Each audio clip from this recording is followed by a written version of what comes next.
Энэ бол Тэнгэрийн өв соёлорн Монгол.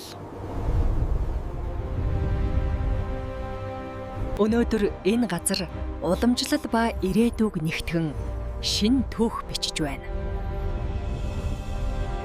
Энд дэлхийн дээвэр дээр Тэнгэр газар холбогддог орн бий. Мянганы турш морьтой ард түмэн салхиар аялж оддыг дагж амьдарсан. Бид нэгэн цагт салхитай уралдаж Тэнгэрийн дор амьдардаг байлаа.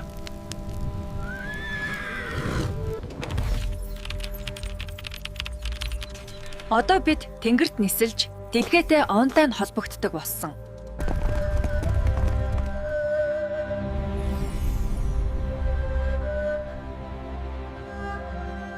Гэхдээ бидний сэтгэл хэвээр язнаа. Эрэл хайгуул, зориг, эв нэгдэл. Бид ийм байсан. Одоо ийм болсон. Маргааш бүр илүү байх болно. Бид дэлхийг холбож гүүр барьсан данд хүчээр биш, сэтгэлээр.